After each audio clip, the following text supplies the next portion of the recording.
fellow YouTubers out there. This is Kurt from Kurt's Place, and the title of this video is going to be LGB Skyway train layout, how it's made. I've had several people ask me how I built the Skyway train layout that you see in my videos at the intros, and also in some of my videos I have on there as well.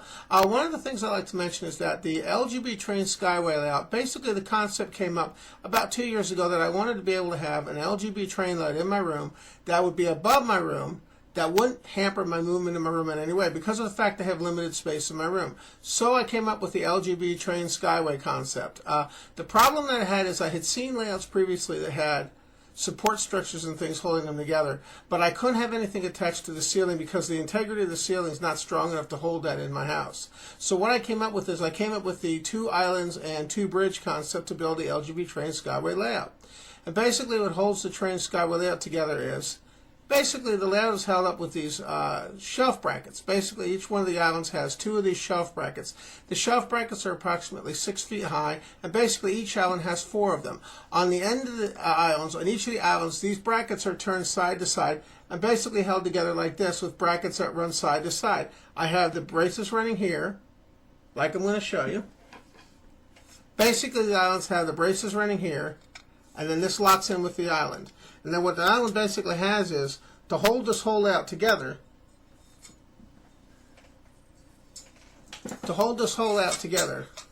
basically as these pieces are put together, there's 250 of these bolts that basically hold the entire layout together.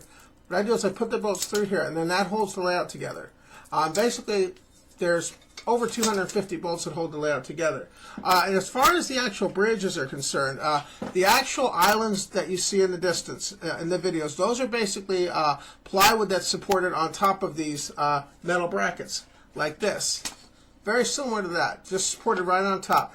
On the top of the bridges then, there's a bolt that basically goes down through here and basically holds it together. The actual bridges that you see in there, one of the problems I had with this layout was some people said I would not be able to make 6-foot bridges able to span the distance that I needed to span.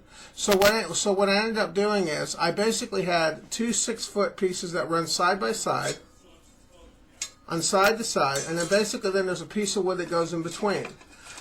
When I mount this wood in between, basically what I do is I end up putting bolts in between here, and these bolts go down through basically through the bracket, down through the wood, through the bracket, and underneath the bridges through the metal brackets that hold them in place. The thing to keep in mind is on the side of these bridges, there's also little pieces of plastic sheathing. The plastic sheathing is the same stuff that you use if you're making like room moldings and things, and basically that goes inside the channels as you'll see along the track. That can be removed if I have a derailment or anything like that that comes up. Now the thing to keep in mind about building this LGB train Skyway layout, this was a bigger project than I thought. I basically spent on the whole layout, the whole entire concept of the layout was 2 years, but the actual building time was almost 2 months. It was a lot of work. I fortunately have equipment and everything in my house. I'm able to cut the metal and everything on. I have a metal cutter and everything in my basement. I have a pretty thorough workshop. I'm going to have videos later to show you basically how the Skyway layout was built and came together.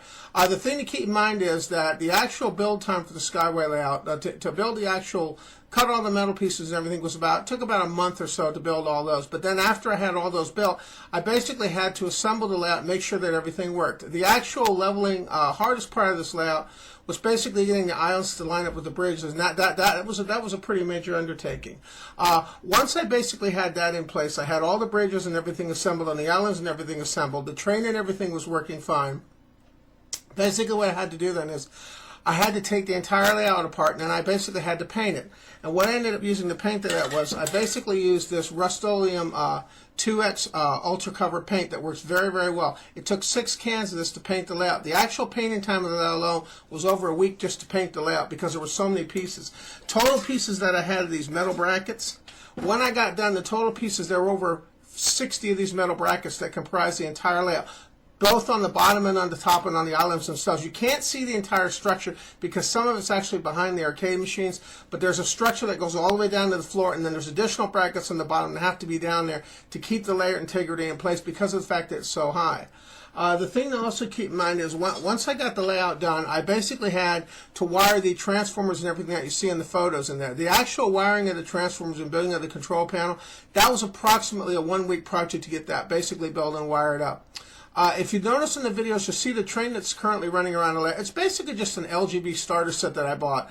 I bought from a place called OnlyTrains.com that's really taking good care of me. Basically, that's just a basic layout that runs around, and it basically does exactly what I need for this layout. It's not anything real fancy. It's not a real fancy layout, but it really gets the job done nicely. The thing that's hard to see on this video is when you see the bridges, you have to realize how heavy these bridges actually are. Each one of the bridges weighs anywhere from 50 to 60 pounds, depending where they're at on the layout. And those are the bridges that you see spanning overhead in my videos.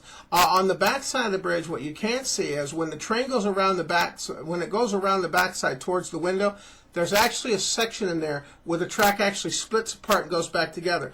That basically is a passing siding that's going to be designed to handle another train that I'm going to get for Christmas. I'm going to be buying a Christmas train for this Christmas to put on display on the inside siding. The train will basically run on the outside siding and bypass the train on the inside. That's how I designed the layout. There's basically to control the power sources to those blocks. There's actually 2 light switches that you'll see in the control panel. Those basically can be turned on and off, so either track can be operated independently depending which train I want to run. And the thing also to keep in mind is that one of the things I had to decide on this layout was I had to be was a little concerned with this, actually how much weight I would actually have to deal with when I built this layout.